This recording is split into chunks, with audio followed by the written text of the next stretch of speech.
So we took two strategies with NewAer. The first is we put an SDK up on the internet to let people build whatever they want on top of it. And we give them 1 million free API calls. I call that my Angry Birds model, or my Tinder model. Like, no one knew those two apps would take off and have phenomenal success. So we think that the developers that build on the platform might have some sort of breakaway hit. And if they have more than 1 million calls to our engine, then it's time for me to dial for those dollars. The other thing that we did is got in front of digital agencies. And if you think about it, what we can do with any number of our companies up here is enable that Amazon-like experience in the real world. So that's typically done through interactive agencies online. But now, because of this iBeacon thing and these capturing these radio waves, you can have a retailer that has an online style experience inside of a retail store.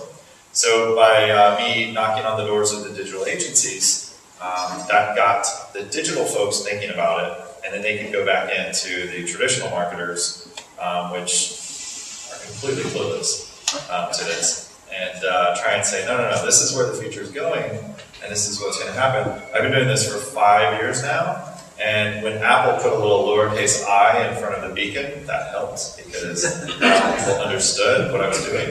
But we think iBeacon is going to be perceived as very spammy in the marketplace, because it's just going to be rattling the phone in your purse or your pocket. And every time you walk by a beacon, the first time it'll rattle, you say, oh, what's this? The second time you walk by that same beacon, you get the same message. So what we're trying to do is flip that and make the environment change. As you walk around the store, it'll be relevant ads, relevant offers for you. Kind of like Bill Gates when he made his house in 1996. The artwork, the temperature, the music would follow you. That was done with billions of dollars in the bank, and now we can do it with APIs, which is much cheaper. You know, this is 2014. We all recognize it's very early in the game. What small incremental steps would you like to see happen between now and when you're sitting here next year? The way I look at the industry is we have to face facts, and if the industry is going to get established and standardized and all these wonderful things can happen, it's going to be because people are going to start writing checks for the technology. And I think that what we've got to do between now and next year that's going to be critical for us is to move from what I call speculative marketing to clear value proposition marketing. In other words, a lot of us are out here and we're talking about these wonderful, and my company's guilty of it too, about these wonderful different things that our technology can do. And it's almost as if we're putting into the minds of our potential customers, hey, we've got this great stuff, look what you can do with it, and we're presupposing that they're going to know what to do with it or understand the value proposition. And I think what we've got to do is develop, maturate our industry and develop a message where we can go to the potential customers and people who are going to write the checks that's going to drive the industry and say, look, here's exactly what the product does or the service does, here's how you benefit, here's how much it's going to cost, and here's what your level of involvement is going to be. Because most of the presidents of the companies that I've been speaking with are very anxiously looking at this technology, but they don't have the resources to initiate a full-blown program or manage it, nor do they want to leave retailing or entertainment industry to get into managing the technology. So I think when we get to a point where we have a very, very clear-cut value proposition, that's when the checks will go. So the way I think about this is everything that's being developed today is for engineers by engineers. And that's why the Apple experience is such that with iBeacon, it pings you every time you walk by. So what I'm trying to do as a lifelong inventor technologist is say, with a strong view of usability, is how do we make this so it's not creepy? So how many of you read blogs on the internet about like a favorite thing you do? Horseback riding, audio, video, biking, whatever.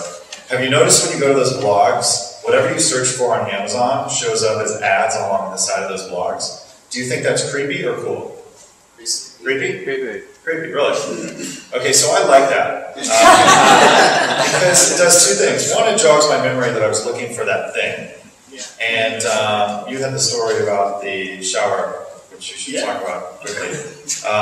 Shower head, sorry. So, you remember the movie Minority Report when Tom Cruise walked through the mall spoke to him, right? You need a new Lexus, Guinness would be great, and when he went to the Gap, they asked him how those assorted tank tops work. So essentially, we can make those experiences happen. With the movie, it was using retina recognition, facial recognition, which is kind of creepy. But with NewAer, we give people the ability to turn on or turn off their beacon, right? So if I want to run in anonymous mode, I can turn that off. We're always putting it in the power of the consumer. But in my world, I want to be jogged of my memory that I'm looking for that shoe or that speaker or something that I can't buy. Like Amazon was great when it launched, right? It's books and music. They're always going to be the same, commoditized products. But when I buy clothing, I want to feel the cut. I want to see the cut. I want to feel the texture. I want to wear the shoes. And what we're building with our partners like Intel is if I'm searching for something on my phone and I walk by that something in a store, that store ad is going to change. And instead of just being a dumb video loop, it's going to be an intelligent loop for me. And so that's what I want to see in the next year. Minority Report, but not creepy. We're going to talk later with you guys.